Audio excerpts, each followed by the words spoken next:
sepupu saya itu jatuh dari sepeda motor, tabrakan, 3 hari setelah itu wafat, meninggal. Saya ikut mandikan, saya ikut kafani, saya ikut bawa dia ke liang lahat.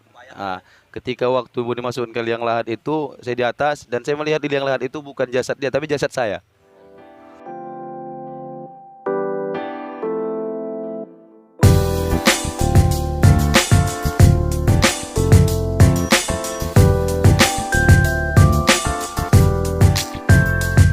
Ada kalanya kita butuh orang untuk bercerita dan mendengarkan cerita kita.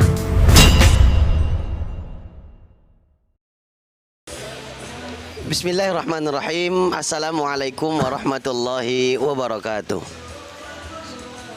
Bismillahi walhamdulillah. Alhamdulillahilladzi hadana lihada wa ma kunna linahtadiya laula an hadana Allah.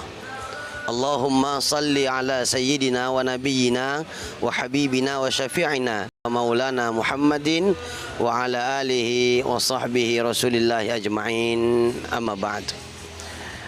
Bersyukur kita kepada Allah subhanahu wa ta'ala, salawat kita kepada Rasulullah sallallahu alaihi wasallam. Mudah-mudahan dimanapun kita berada, sedang apapun kita, selalu mencintai Rasulullah sallallahu alaihi wasallam dan kelak berhak mendapatkan syafaat dari Rasulullah sallallahu alaihi wasallam. Amin ya rabbal alamin. Sahabatku yang muliakan Allah, seperti apa yang kami janjikan bahwa kita akan membuat program terbaru di YouTube Ubah Official. Jadi kawan-kawan yang belum subscribe, bantu subscribe channel kita dan jangan lupa share ya. Seperti itu juga malam ini adalah podcast kita atau talk show kita pertama dengan program ngopi ya, itu dia, ngopi bareng Ustadz yuk. Kita buat program ini untuk cakap-cakap sama Ustadz-Ustadz, dan bukan cuma sama Ustadz-Ustadz, sama siapapun. Insya Allah akan kita programkan, kita listkan semua lini ekonomi, sosial, budaya, politik dan lain sebagainya. Akan kita berikan edukasi yang akan dikonsumsi oleh para subscriber lah. Begitulah ceritanya. Jadi malam ini saya tidak sendirian. Saya ditemani oleh seorang sosok yang hari ini sedang fenomenal gitu loh. Fenomenal, yang sedang viral, yang sedang begitulah pokoknya. Aku pun bingung lagi bilangkannya apa. Yang dikenal di kota Medan dengan UAS KW Medan.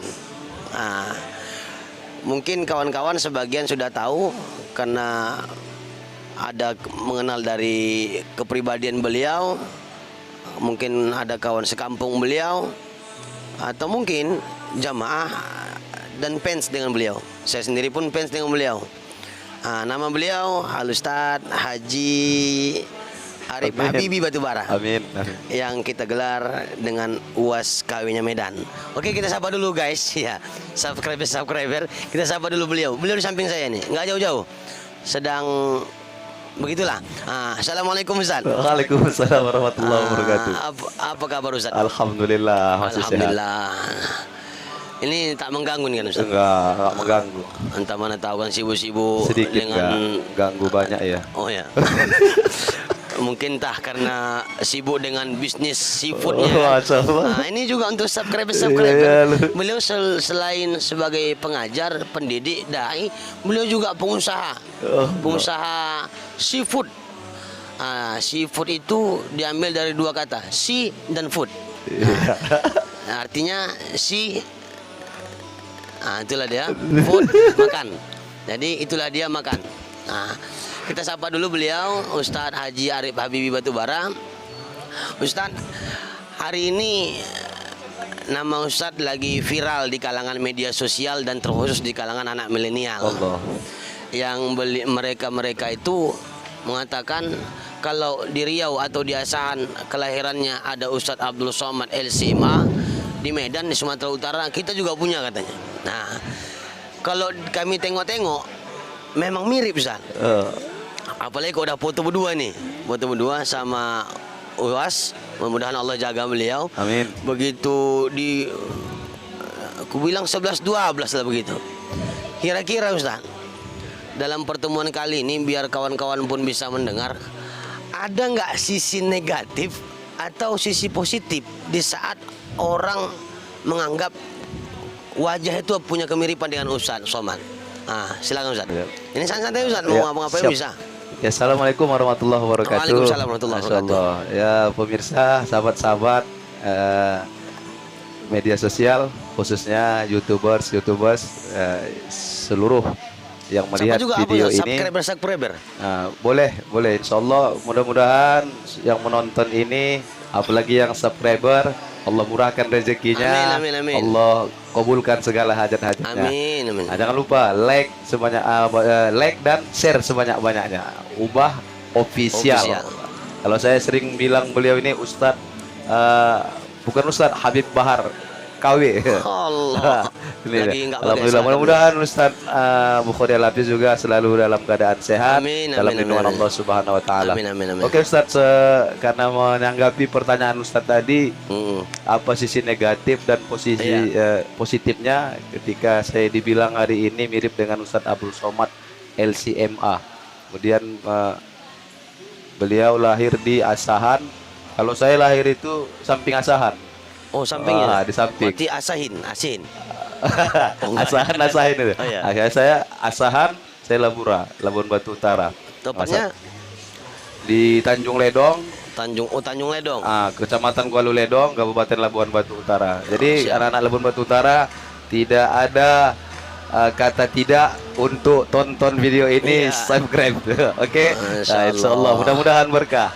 Amin. Sisi negatifnya dulu kita cerita Ustaz. Sisi negatifnya itu kalau hari ini dibilang mirip dengan Ustaz Abdul Somad, ya secara umum memang banyak memang yang bahkan WA saya, inbox saya nanya, Ustadz itu apanya Ustadz Abdul Somad tuh? Ya, ibaratnya orang menganggap macam saudara. Karena kan Ustadz Abdul Somad itu setahu umat hari ini, beliau itu punya adik kandung laki-laki, kan berdua itu Ustadz Abdul Somad. Iya. Cuman hari ini belum nampak. Belum pernah kelihatan. Jadi banyak netizen tuh anggap mungkin ini adiknya Ustadz Abdul Somad itu. Sebenarnya nggak ada hubungan apa-apa, hubungan keluarga, darah itu nggak ada. Ya, bahkan saya sering bilang sama jamaah, kalau dibilang mirip, ya kata orang begitu. Tapi kalau dibilang ada nggak keturunan dari Ustadz Abdul Somad, ada hubungan keluarga? Gitu. Nggak ada ya. Dia bilang nggak ada. Tapi kalau sama-sama cucu Nabi Adam ya, saya bilang gitu. Aku pun sama ya. Dan sama gitu semua. Kalau negatifnya itu mungkin sekarang sering dengan sebutan uas KW. Ada sih orang yang menanggapi itu, kok pede amat itu, kok pede kali Ustadz ini buat uas KW gitu. Apa memang uas itu izin atau segala macam gitu. Jadi pertanyaan itu saya jawab yang ini nih ya, sahabat-sahabat media sosial juga, saya jawab pertanyaan itu. Menyematkan uas KW itu sebenarnya nggak pernah saya. Ibaratnya dari pribadi nggak ada lah. Itu nggak ada, pribadi nggak ada, jamaah yang buat. Mereka buat spanduk, terus kemudian Ustadz Arif Habibie Batubara dalam kurung uas KW gitu kan. Jadi mereka nggak pernah konfirmasi gitu. Saya membolehkan ketika mereka pakai itu. Saya kalau tidak khilaf, saya sekitar 2 tahun yang lalu saya ikut mendampingi Ustadz Abdul Somad sampai ke VIP Bandara Kuala Namu. Di situ saya langsung minta izin sama beliau. Tapi wallahu alam kalau beliau izin ingat atau tidak. Mungkin karena beliau itu lagi ramai. Memang saya sempat duduk berdua dengan beliau dan foto sama. Oh, itulah foto yang viral itu nggak? Itu yang foto yang salah. Itu foto pertama di Bandara Kuala Namu. Cuman saya pakai lobe putih, baju putih, pakai serban hijau. Beliau pakai peci putih hitam. Makanya saya sekarang juga pakai peci hitam biar betul-betul mirip sama Ustadz Abdul Somad. Jadi sisi negatifnya itu bahan ceramah. Itu ada juga orang memandang sisi negatif ya. Ada contoh saya. Ini contoh ya Saudara, contoh gini. Ada di satu sesi ceramah Ustadz Abdul Somad itu ketika membahas tentang menjawab salam. Menjawab salam itu kan dia bilang pertama wajib kalau kita mendengar orang mengucapkan salam dengan kita. Ada salam itu yang nggak boleh dijawab gitu. Atau beliau itu saat imam sedang mengucapkan salam. Jangan assalamualaikum atau jangan waalaikumsalam boleh gitu kan. Dan kalimat itu sebenarnya saya pernah pakai ceramah. Sebelum UAS viral saya sudah juga ceramah gitu. itu pernah saya sampaikan. Dan alhamdulillah akhirnya UAS pernah nyampaikan itu. Ketika saya nyampaikan itu lagi, gini seakan-akan orang menganggap ini niru nih. saya niru gitu. Oh, bahan UAS sih gitu ya. Bahannya pun bahan UAS itu. Dan nggak pernah kalau untuk meniru karakteristik beliau untuk ceramah, cara beliau menyampaikan atau nada-nada beliau itu saya nggak pernah tiru. Kalaupun ada kesamaan itu mungkin hanya ya sebatas kesamaan itu aja. Iya, Itu sisi negatif. Kalau sisi positifnya Ustadz, alhamdulillah itu semua izin dari Allah. Saya sampai ceramah juga ke Kalimantan Timur itu karena Kemiripan Ustadz tadi? Abdul Somad. Jadi Masya warga-warga Allah. Kalimantan Timur juga penasaran itu. Jadi seakan-akan di saat orang-orang yang rindu dengan Ustaz Somad yang asli bisa rindunya terobati lah Iya, sedikit. betul. Ustaz. Iya. Bahkan di Kecamatan Natal itu saya ceramah, saya langsung berdoa itu di hadapan jemaah yang hadir. Saya bilang mudah-mudahan dengan hadirnya UAS KW malam ini nanti UAS yang asli akan datang. Masya Allah. Alhamdulillah itu doa dikabulkan Allah. Seminggu setelah saya pulang UAS yang asli datang. Allahu Akbar. Jadi banyak juga saya sampaikan di masjid-masjid yang lain begitu karena memang tujuannya positif, akhirnya mereka juga memang semangat. Iya, Nah, itu positif. sisi negatif dan sisi positif. Baik. Boleh minum sana? Tapi sambil ngopi kan? Silakan. Kan boleh kan? Ustaz? Baik. Begini Ustaz, yang kita dengar dari apalah kita bilang dari selintingan orang yang dekat dengan Ustaz, atau mungkin kita juga pernah mendengar Ustaz ada menyampaikan dalam ceramah-ceramah umum lah bahwa mendalami dunia dakwah ini tidak dari awal gitu kan. Bahkan yang kita dengar hari ini bahwa seorang Ustadz Arif Habibie itu minta izin Ustadz, mohon maaf, dulu bejat pencandu narkoba gitu. Minta maaf nih Ustadz. Iya. Narkoba. Ataukah itu hanya untuk memperindah retorika dakwah atau benar? Iya. Kira-kira sejak kapan masuk di dunia dakwah dan apakah betul terjerat dengan maksiat narkoba itu sampai kapan dan kapan sadarnya gitu loh Ustaz. Betul Ustaz. Itu nggak salah itu. Jadi sedikit saya cerita ini Ustaz ya. Cerita. Berapa lama nih waktu itu? 2 hari bisa. 15 menit lagi lah ya. Jadi bahasa yang sering saya ceramahkan itu mengait dengan kisah kehidupan saya. Itu memang benar-benar terjadi Ustaz. Ya, malam ini juga mungkin saya bukan menceritakan aib sebenarnya. Jadi ada juga ini kan untuk motivasi lah. Kadang ada juga kan Ustaz, aib-aib itu nggak usah diceritakan gitu betul. Dan saya juga karena menceritakan itu untuk memberikan motivasi, dan di akhir kalimat itu saya tutup ternyata yang saya alami itu nggak ada manfaat. Nah, saya ambil kalimat terakhirnya gitu. Jadi saya sedikit cerita, bahkan dalam dunia dakwah ini tantangan saya Ustaz, sering ada orang yang berbahasa kok bisa jadi ustadz gitu. Baca kitab kuning nggak pandai kok bisa jadi ustadz gitu. Tapi saya beranggapan dakwah itu nggak harus pandai baca kitab gitu. Bahkan satu kalimat yang baik aja kita ucapkan itu udah dakwah gitu. Apalagi kalau ditambahi dengan ahli kitab, dengan ahli kitab luar biasa gitu. Dan akhirnya juga saya terus belajar juga gitu. Jadi kalau pendidikan Ustaz saya tamat SD, SMP, SMA. Oh, berarti nggak ada basic agama? Agama nggak ada, sanawiyah nggak, aliyah nggak, kuliah apalagi. Pesantren juga nggak. Pesantren kilat? Nggak pernah nyantri. Pesantren kilat juga nggak pernah. Nggak juga ya? Nggak pernah. Petir. Jadi memang nggak pernah pesantren kilat gitu kan. Jadi pendidikan itu umum. Pendidikan umum tahun 2008 saya menikah dengan istri. Istri yang keberapa nih? Istri yang pertama, alhamdulillah. Nah, insya Allah mudah-mudahan itu juga yang terakhir. Amin. Jadi ketika saya menikah di tahun 2008, 2009 anak saya pertama lahir, itu tepat di bulan Juli. Di saat itu saya sama sekali tidak nyentuh lagi barang haram. Oh, berarti sebelumnya dari tahun 2000 memakai pengedar atau pecandu cuma? Saya make juga ngedar. Oh, double ya? Nah, saya pakai juga ngedar. Duitnya banyak itu? Duitnya banyak enggak banyak karena hasil jualan itu untuk dipakai juga gitu. Jadi enggak ada duitnya. Iya. Tapi alhamdulillah enggak ada nguras-nguras harta yang lain gitu kan. Akhirnya dari hasil haram hadisnya ke haram juga gitu. Nauzubillah min dzalik, jangan terjadi lagi lah buat kita kawan-kawan. Jadi subscribe dan anak-anak muda milenial, hari ini seorang Ustadz Arif Habibie itu sedikit menceritakan kepada kita bahwa beliau sempat terjerumus di lembah maksiat, ibaratnya lembah dosa dengan narkoba. Sehingga kesadaran itu muncul untuk menyapa kita, menegur kita agar tidak terulang kembali pada diri kita masing-masing. Kalau aku ingat ungkapan seorang aktor film Bollywood, ya, namanya kalau nggak salah Akshay Kumar. Akshay Kumar tuh sama nenekku sepupu. Sepupu. Kata dia dalam salah satu film bahwa orang alim itu punya masa lalu dan orang bejat masih punya harapan masa depan. Iya. Kira-kira berhenti di tahun 2008, lahir anak 2009, itu udah habis total? Enggak. Oh, main lagi? Belum. 2009 itu lahir anak pertama, saya masih walaupun jarang gitu. Walaupun jarang, Ustaz. Oh, masih pakai juga? Itu totalnya, kejadian itu totalnya saat sepupu saya. Sepupu saya itu jatuh dari sepeda motor, tabrakan, 3 hari setelah itu wafat. Meninggal. Saya ikut mandikan, saya ikut kafani, saya ikut bawa dia ke liang lahat. Ya. Ketika waktu mau dimasukin ke liang lahat itu, saya di atas dan saya melihat di liang lahat itu bukan jasad dia, tapi jasad saya. Allahu Akbar. Langsung wajah saya lihat di jasad itu. Dari situ saya pulang ke rumah kayak seperti ketakutan, menggigil. Hampir 3 bulan menung, duduk terdiam sampai orang tua, mak saya khususnya tanya kenapa, saya bilang nggak ada apa-apa. Bahkan saya mau dibawa berobat, dibawa berobat itu ke orang-orang pintar. Saya bilang saya nggak sakit, tapi kenapa hal kau seperti ini, kata. Namanya orang kampung, kenapa seperti ini, kata mak. Saya bilang aku nggak tahu, mak. Aku saat ini rasanya ingat mati aja.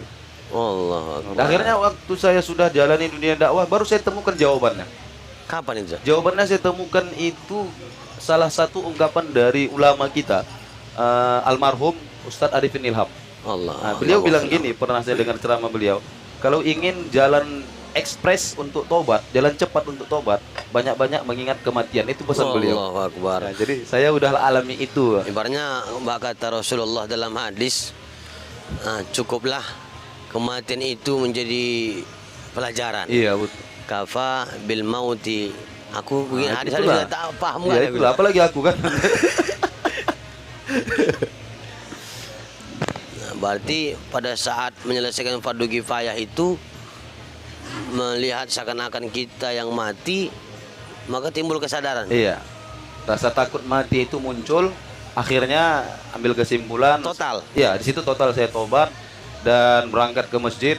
Wah, tantangan berangkat ke masjid, tantangan, Ustaz. Wah, tantangan. Kawan-kawan kita lewat ke masjid. Assalamualaikum, Ustaz. Salah jalan, kirim salam sama Pak Imam. Wah, insya Allah nanti disampaikan. Akhirnya karena udah terbiasa itu, mereka udah diam, nggak. Tantangannya memang luar biasa. Jadi masuk di dunia dakwah ini tahun? Saya masuk di dunia dakwah tahun 2015.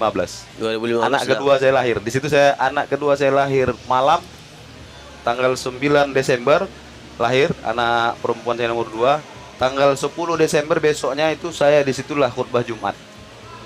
Masih ingat, Ustaz, di mana masjid pertama khutbah? Masih ingat. Di mana itu? Kalau di Masjid Al Hakim Kampung Kolam. Itu pertama sekali. Nah, jadi rasa khutbah Jumat itu 10 menit tapi rasa 2 jam. Gemetar kaki. Berarti di tahun 2015 baru mulai menggeluti dunia dakwah. Baru pertama naik mimbar 2015.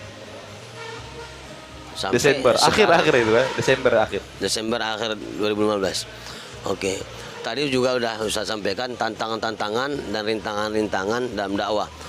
Mungkin dianggap orang so alim, dianggap orang nggak paham apa-apa kok jadi ustaz gitu lah.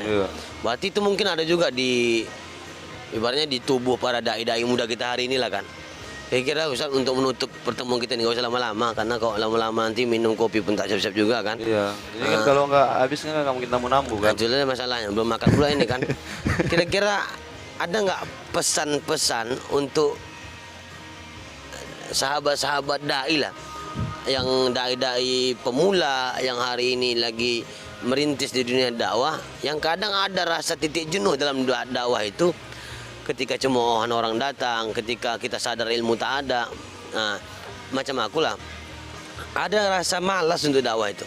Malasnya bukan dalam arti malas untuk menyampaikan kalimat Allah, tidak. Tapi malas aku menganggap aku ini belum bisa. Kadang banyak kita, apa yang kita sampaikan belum tentu kita buat. sholatlah, awak nggak sholat. Iya betul. Suruh orang sedekah, rajin sedekah, awak nggak payah kali sedekah, Iya. pelit pula. Jadi kira-kira apa pesan untuk anak-anak muda kita, terkhusus yang menggeluti dunia dakwah, Ustaz? Ya, kalau sebenarnya pesan secara khusus tidak, ini pesan buat kita semua, termasuk saya juga secara lah umum lah ya. pribadi kan. Karena saya masih muda juga. Hah? Masih muda. Tadi belum disebutkan umurnya. Umur 36 masih Ah, masih 36 karena masih muda. pemuda itu maksimal 40 katanya. 40. Jadi pesan untuk diri sendiri juga, teruslah berdakwah, jangan hiraukan apa yang dikatakan orang tentang keburukan kita. Bahkan malah kita bersyukur kalau ada orang yang memburukkan kita. Artinya banyak ladang pahala buat kita. Ini kan ladang pahala. Jadi Masya udah biarkan Allah. aja, langkahkan aja kaki. Yang penting tujuannya baik. Setiap kebaikan itu pasti Allah balas dengan kebaikan. Jadi kalau hanya bahasa dengan malas dunia dakwah, sudah bosan. Saya juga pernah mengalami, Ustaz. Saya juga pernah mengalami. Di mana saya mengalaminya? 2 tahun yang lalu saya sempat mau berhenti berdakwah. Berhenti. Ya, karena itu hujatan orang bilang saya belum berilmu, saya nggak pendidikannya agama gitu kan. Ya tapi karena motivasi sahabat-sahabat yang lain juga, ayo terus nggak masalah, itu nggak usah pedulikan kata orang. Akhirnya udah saya lanjut aja. Yang penting niat saya dalam hati itu memang untuk dakwah, untuk umat itu aja. Alhamdulillah. Oke. Ini sekelumit kisah kita menguak kepribadian tentang seorang UAS KW-nya Medan, sahabat subscribe.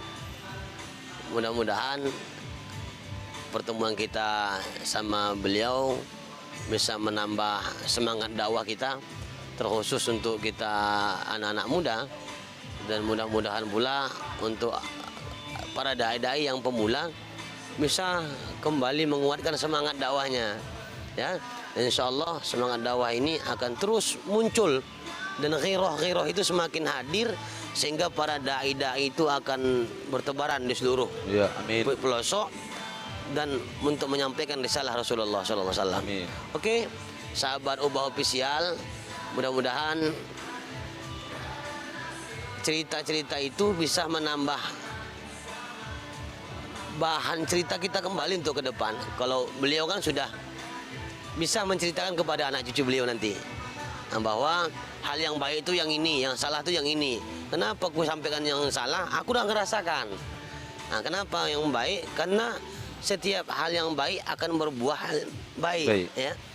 Makanya Allah jelaskan, "Faman ya'mal mithqala dzarratin khairan yarah, wa man ya'mal mithqala dzarratin syarran yarah." Kau buat kebaikan, ku balas kebaikan itu di dunia dengan baik, ku balas pula di akhirat kebaikan itu. Itu kata Allah. Kalau kau buat kejahatan, kejahatan itu diganti di dunia, akan dibalas pula kejahatan di akhirat. Pesan ini juga untuk kita semua, sahabat-sahabatku, para subscriber dimanapun Anda berada, untuk kita renungi bersama bahwa hidup ini tak lama. Gunakanlah semuanya itu untuk dakwah ilallah. Semua ini pasti ada imbalan. Tapi mohon maaf Ustaz, satu lagi Ustaz, sebelum kita tutup habis ini. Kadang banyak orang bilang, alah kau udah payah, udah jalan jauh-jauh, ceritanya cerita amplop aja. Banyak orang itu, apalagi macam kami ya kan, di kampung diundang ceramah. Siapa ustadznya? Ustadz Bukhari. Oh. Dia kan di Medan, iya. Payah lah, payah. Udah apa kondang, ya payah? ya. Udah main Medan itu. Iya. Sumut mainkannya. 2 juta. Jadi orang menilai dengan amplop. Jadi coba Ustadz, supaya menghilangkan mindset pemikiran di BKM, masyarakat, anak-anak remaja, pemuda, yang ketika mau mengundang para dai itu bukan hanya kita berdua, ustaz-ustaz kita, sahabat-sahabat kita lain, baik di organisasi dakwah maupun di luar-luar organisasi dakwah yang bergelut di dunia dakwah.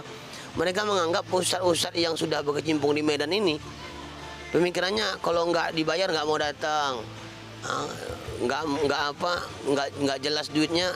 Ini jadi masalah. Tolong Ustaz dulu klarifikasi dulu sedikit. Ini agak susah nih. Ini sensitif nih Ustaz. Itu tadi. Ini masalah Makanya sensitif. kalau ada orang nanya aku, Ustaz berapa? Kau nanya apa? Aku bilang lah, budgetnya berapa? Aku jawab lah. Berapa kau sanggup menyiapkan duit? Aku bilang.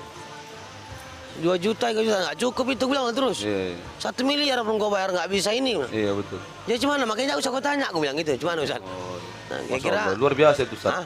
Luar biasa. Jadi kalau mengenai masalah itu semua dai pasti merasakan itu Iya. Ustaz. Saya pribadi juga saat ini ketika nanti ada jemaah mau nelpon itu nanya, Ustaz Langsung kira-kira nanya budget ya? kira-kira berapa Ustaz gitu. Kira-kira berapa? Ya jawabannya ya kayak Ustaz bilang tadi. Kalau ditanya berapa, kalian nggak akan sanggup Iya. gitu, nggak akan sanggup bayar karena memang nggak bisa dinilai gitu Iya. kan. Tapi makanya Ustaz, saya pesan juga buat kita seluruh dai-dai. Saya alhamdulillah sudah memulai artinya ayo kita berbisnis, kita bangkitkan juga perekonomian Islam. ibaratnya dakwah juga. Dakwah. Iya, iya. Jadi jangan orang-orang juga beranggapan para jamaah kita beranggapan kita ceramah itu Cari duit. makan itu hanya dari Dunia dakwah. uang dakwah gitu. Jadi itu nggak benar. Iya, iya. Nah, tapi sebagian juga kita juga harus menyadari bahwa ilmu itu tidak murah. Ilmu itu Macam tidak ngaji murah. lah kita tiap hari kita ngaji Nah. mana-mana kan beli kitab. Iya, yang didakwakan para dai itu adalah risalah Rasulullah. Nah, jadi ilmu yang diajarkan Rasulullah itu nggak bisa dinilai. Jadi kalau hanya ini ada dai umpama sekasar-kasarnya dai minta dengan sekian, ya mungkin rumah dia jauh atau transport dia, bahkan mungkin Itu ibaratnya- itu hanya transport aja nggak Berarti sampai rumah nggak ada dibawa Kalau pulang. bahasa Ustaz kayak gitu wajar lah gitu ya. Wajar karena ini ilmu Rasulullah.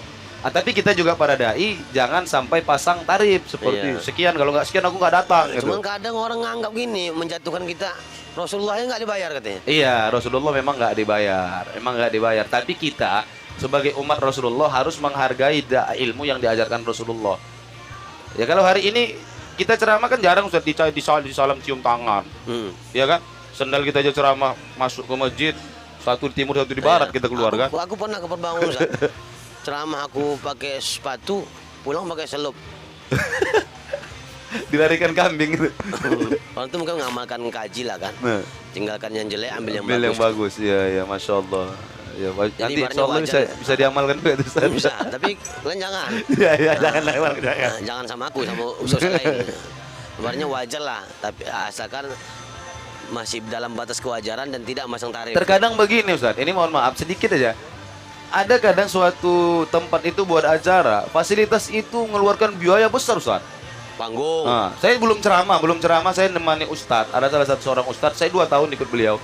Saya tahu berapa yang panitia berikan untuk kesejahteraan buat beliau gitu. Ya mungkin saat itu di luar batas kewajaran.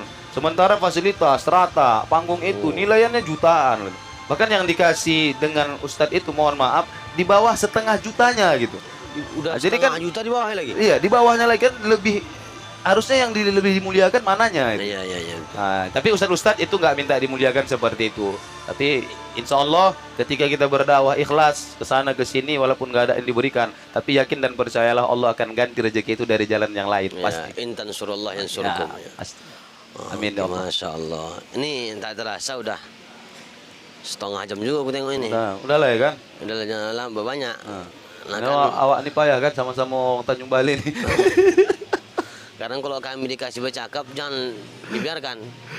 2 jam pun tahan. Tahan 2 jam. Nah, jadi sahabat-sahabat subscribe sampai sinilah dulu cakap-cakap kita sama USKW. Nanti kita cari lagi yang KW-KW karena kita mau menjadikan yang KW-KW ini pokoknya KW tetap KW-KW lah. Habis bar kami udah ada ya kan. Nggak usah ya kan. Nah, para subscriber dimanapun Anda berada, kita tutup pertemuan kita malam hari ini. Kami berada di salah satu kafe warung kopi milik saudara kita dari Aceh di Jalan Bandara Selamat, Kecamatan Medan Tembung, Ustaz. Ya. Kecamatan Medan Tembung. Mudah-mudahan apa yang hari ini kita bincangkan dapat menambah motivasi kita, dan apapun kritik, saran, komentar silakan cantumkan di kolom komentar di bawah ini. Jangan lupa like, share, and subscribe. Nah, komen boleh, jangan marah-marah. Jangan marah-marah, jangan pahit-pahit. Lembut-lembut aja. Nah, bilang Ustadz ganteng, Ustadz Iya. mantap. Atau Ustadz bisa ngisi nomor kami, ya bisa. Iya. Mana orang tahu. Ya udahlah. Nah, Nomor HP sini. Nomor handphone jangan lupa hubungi di bawah ini. Oke. Terima kasih Ustaz. Sama-sama, Ustaz. Sehat-sehat selalu. Amin, amin. Lancar dakwahnya, Amin. dimudahkan urusannya, Amin. lancar usaha siputnya. Amin, amin ya Allah. Terima Amin. kasih.